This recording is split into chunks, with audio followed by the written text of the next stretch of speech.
Hey guys, it's Megan. Welcome back to my home library. Today we're going to talk about all the books I've acquired in approximately the last 6 months. I think I only did one book haul so far in 2024, so let's do another one.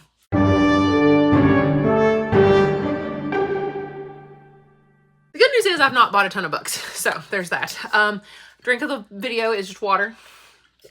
I've already had some caffeine, so I should probably just have some water. I have to start with my favorite and the most ridiculous book I have acquired, and that was a Christmas present. If you've watched the show It's Always Sunny, you might know the game Charlie McDennis. This is the guidebook that has the directions and the cards that you can cut out in the back. Let's just say that this is insane. Like, this is the most hilarious gift. My husband and his family, like his siblings and stuff and their spouses, we do just a little secret Santa thing, so we don't have to buy gifts for everybody. We just draw names, and my brother-in-law drew my name, and he and I are the only two that like It's Always Sunny in Philadelphia. It's like our favorite show for both of us. So he got me a cup that had a funny saying on it from the show, and he also got me the Charlie McDennis complete game. This is so like homemade, like it's just, you know, somebody on Etsy or something that made this, and it's hilarious. Anyway, yep, it's just the rules of the game, which is from one of the episodes, and oh man, I've already like messed it up. That's okay, it'll be fine. But yeah, I'm gonna force my husband and my brother-in-law, because he obviously will want to play it, and his wife, we totally have to play Charlie McDennis. Now, I just thought I'd also show off, I got a sticker by numbers book in case you don't know that this exists. It's like color by numbers, except sticker by numbers. And in the back, there are a ton of stickers, just an absolute ton. Not in the right order, so you have to kind of like find where they go, and it kind of like makes a picture by surprise. This is the first one I did, and so it turned out pretty well. Like every now and then there's like a tiny little gap you can see where I didn't get the sticker just right, and you can kind of take them off and restick them, but not like super easily. But yeah, I mean, from a distance, doesn't look too bad. So anyway, sticker by numbers. I just thought that was really cool, so had to show you that. I found that at the book fair, not this exact one, but I didn't even know it existed until the Scholastic Book Fair. And then I also got a new planner. Oops, there's something stuck in it already. What is that? Oh, something random.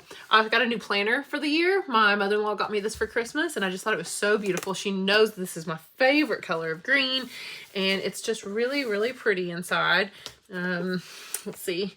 It's got kind of like, you know, different themes for like the different months and stuff.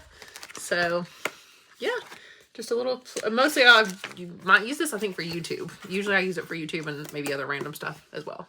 Okay, some books I just bought recently. I mentioned this series a long time ago in a video about underrated fantasy, not as much underhyped fantasy. It's a series, and I bought all 4 in the series because I found them used at a Peddler's, which is like a used store around here, a little used, I don't know, like antique mall type situation. And anyway, there's always this like sci-fi fantasy booth, but they always have the same books every time. And this time, for some reason, they had some new ones, and they had this whole series. So they were only $4 each, apparently. Smell pretty good. The series is called The Troy Game. This is book 1 by Sarah Douglas. This is book 2, God's Concubine. Oh yeah, first one's Hades' Daughter. Then book 3 is Dark Witch Rising.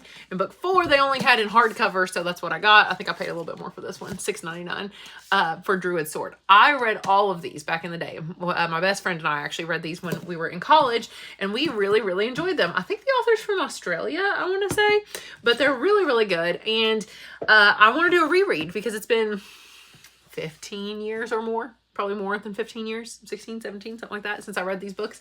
And I vaguely remember a little bit of the plot.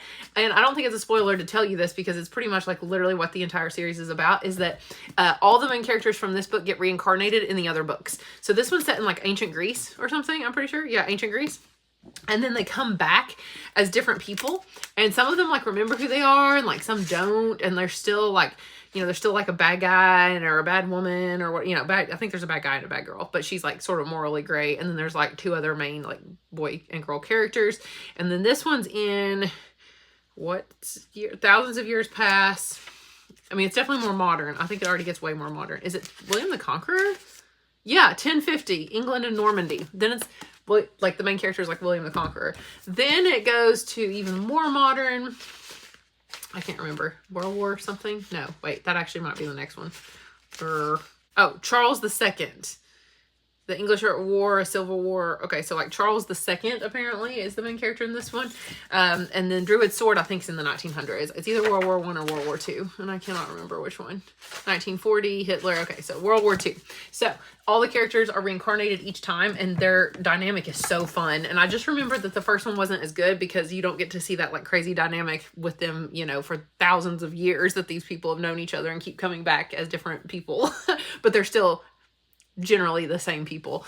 So I thought that was, it's really fun. I remember it gets very convoluted, so I cannot wait to reread this entire series this coming year.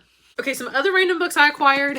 Somebody was selling this in my Facebook group for the city I live in, and I went and picked it up at their apartment. They were selling it for like $3, and that's what I bought. I liked the Hotel Nantucket. I think I gave it 4.5 stars year before last. So this summer I might read it again. It was really fun. I never read just like realistic fiction, but I really enjoyed it. It was about like going to this hotel, and there was even like a ghost that like haunted the hotel, sort of, maybe.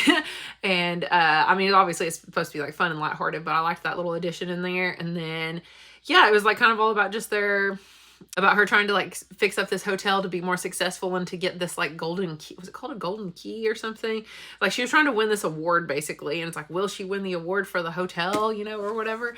So anyway, I really enjoyed that book and thought I would reread it. Also, I acquired The 13th Tale. I think this was at a library book sale for like 25 cents. I think it's pretty sure where I got it. But yeah, oh no, sorry, I lied. It was $3.26 at, I think, Peddler's. This I know is like a kind of not a classic, but like almost like a modern classic. And I wanted something atmospheric. I don't know. I don't think it's really dark academia. Maybe it is. I don't know.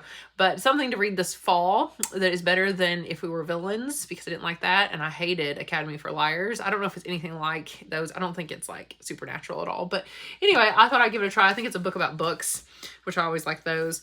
I also bought at a library sale, you see it was a library copy at one point, City of Ghosts by V.E. Schwab, or Victoria Schwab when she's writing for younger audiences. This is a middle grade book, and you can tell it, like look at the font and the, you know, just the pages, how few words are on each page. It's very, very short, but I just love V.E. Schwab so much. Thought I'd give it a try, you know, why not? And I also bought at a library sale Fangirl by Rainbow Rowell because I gave it 4.5 stars, and it's one of my favorite young adult books of all time ever. So I thought I just needed to own a copy. It's about a girl who basically writes Harry Potter fan fiction. It's not called Harry Potter in this book, but that's basically what it is.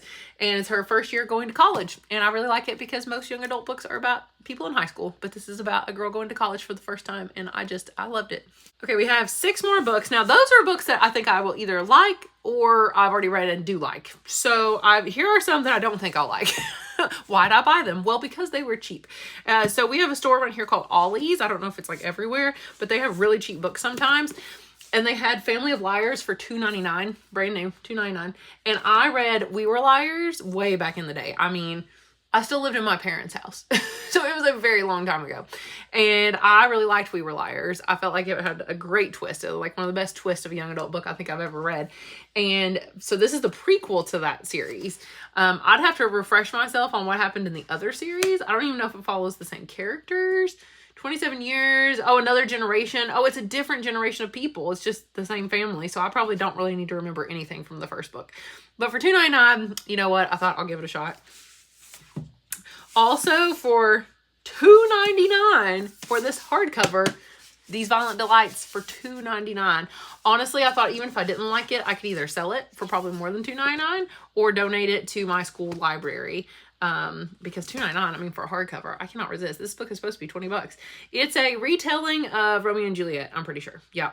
Reimagining of Romeo and Juliet, but I'm pretty sure there's fantasy. Yeah, it's like a fantasy retelling. It's a duology.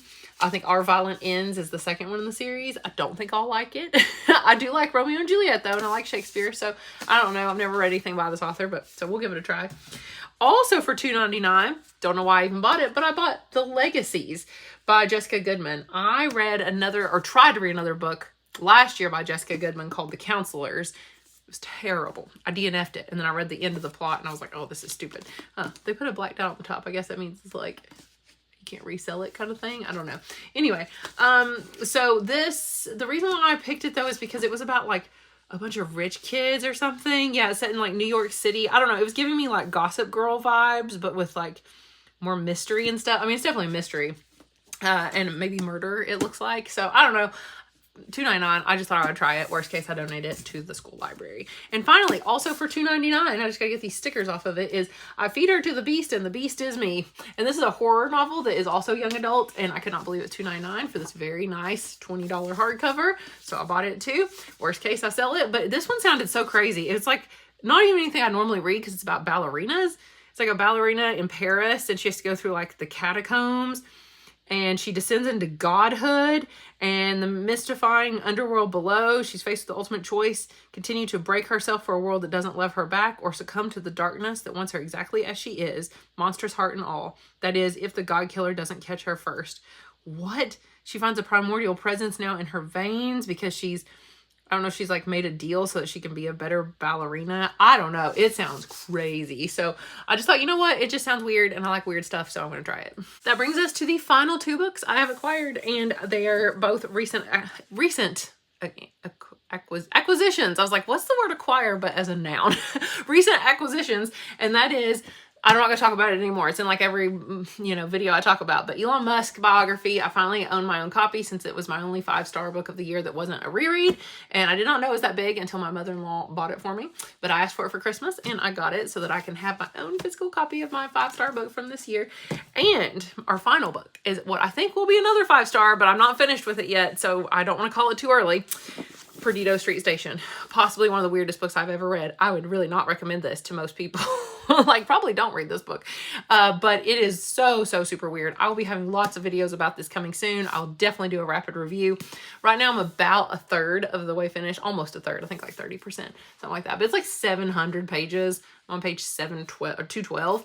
And it's very dense. It is very wild. It is very disturbing and gross and stuff sometimes. But it is one of the best fantasy books I've ever read in my entire life. And I absolutely love it. It's my new precious. And yeah, I'm so glad it's a series because I will continue in the series. But I'm predicting 5 stars unless something crazy happens. I don't know how it could not be 5 stars. The writing is so good. It's so dense. It's written like Charles Dickens. So if you don't like classics and like Charles Dickens and like weird, super weird fantasy, then this is probably not the book for you, but it is so the book for me. So those are all the books I have acquired in the past 6 months-ish. So not as many I feel like usually it would be more. In fact, most of those are very recent. Like I just bought those, like I bought that one and got that one for Christmas. Then that series, the Troy Game series, I just got the other day and I bought all 4 of them. But so before those, I'd only bought 8 books and most of them were, well, they were all like library sales and $2.99 at Ollie. So it's not like I've, gone and spent a fortune on books this year, which is a good thing. I'm only going to buy books that I love, or books I think I will love, except for those $2.99 ones. So, or cheap books that I could donate or something like that. Anyway, thank you guys so much for watching. Let me know down below if you are interested in any of these books, if I can convince you to also read the Troy Game series. If you want to hear more about it, I could do even maybe a reading vlog where I read the books in the series just to let you know kind of what they're about. But anyway, thank you guys so much for watching. I'll talk to you again soon. Bye.